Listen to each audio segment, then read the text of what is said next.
Welcome back to BNC Live. President Biden is cracking down on Cuban officials for human rights abuses seen during the recent anti-government protests there. Earlier today, President Biden said a key Cuban official and a Cuban government special forces unit will face new sanctions.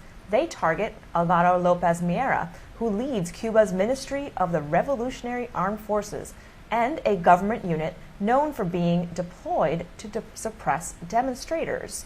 Biden says these actions are just the beginning to stop individuals responsible for oppressing the Cuban people. And tonight, we look at two nations in turmoil and the pressure on Washington to act. Recent unprecedented events in Cuba and Haiti are sparking cries for change, touching many American communities, especially in Miami, where deep connections to both island nations exist. Our correspondent Stephanie Bertini brings us this special report. There is no place seemingly more connected to these two island nations. Cries for change can be heard in Cuba and Haiti, touching hearts here in the Miami communities of Little Haiti and Little Havana.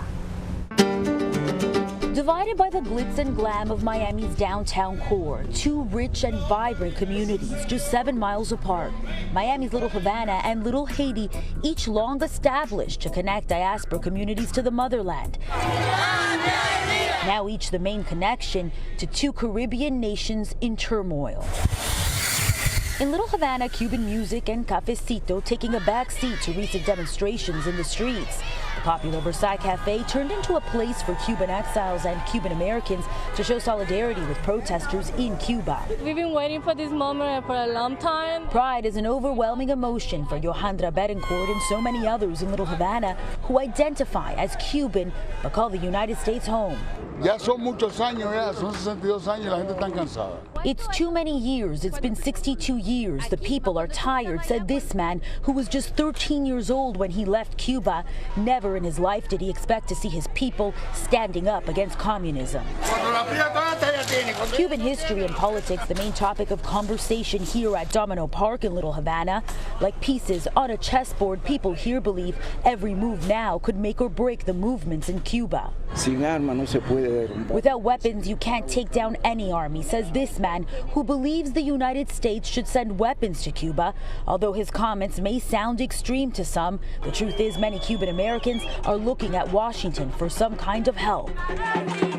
Brian Fonseca is the director of the Institute of Public Policy at Florida International University. He says emotions are raw in Miami right now for good reason. They see it as some momentum and opportunity to affect, some change in Cuba if we could apply enough pressure as a people, sort of with the power of the U.S. government. The White House has said it stands with Cuba. That support both the Cuban people and hold the Cuban regime accountable. And in response to the way Cubans have been silenced and jailed following the protests, the president just announced new sanctions against the regime.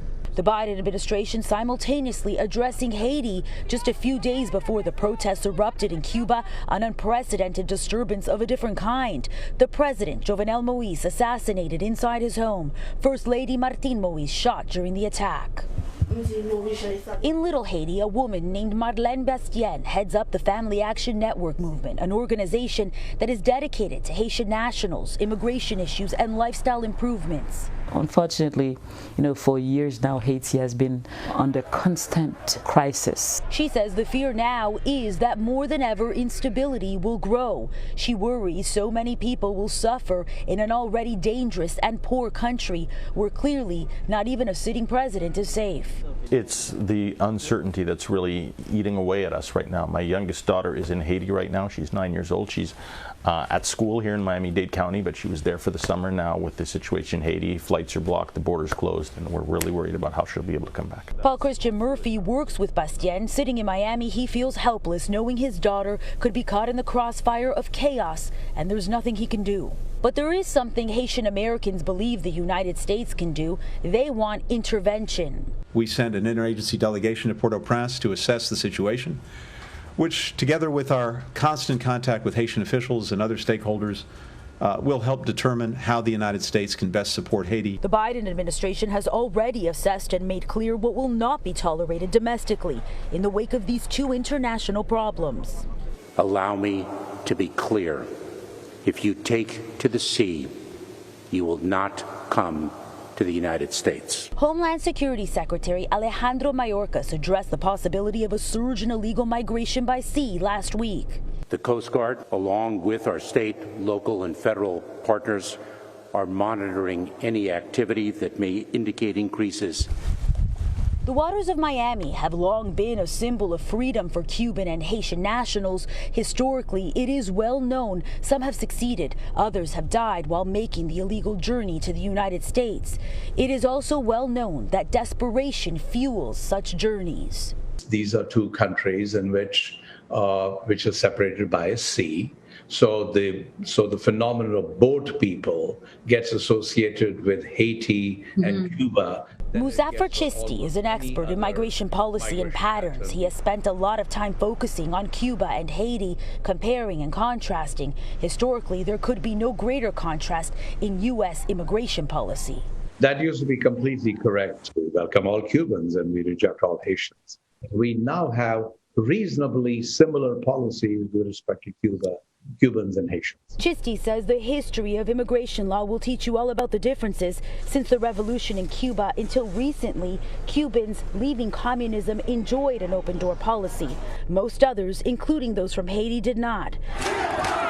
But the bottom line is right now, under the current circumstances in each island nation, he believes people from both nations could make a great argument for political asylum. The vast majority of Cuban Americans and Haitian Americans live in Miami, but they are peppered across the United States too. And all those people across the country are looking at the Biden administration now to act, to help, to rescue the people back home in the nations they love. In Miami, it is those 7 miles dividing the communities that represent these nations. On the world map, just under 350 miles by water. 2 very different Caribbean countries putting right now the same kind of pressure on the president. Tonight, the question is, can America truly affect real change in these countries? Reporting in Miami, I'm Stephanie Bertini for BNC. Thank you, Stephanie, for that report.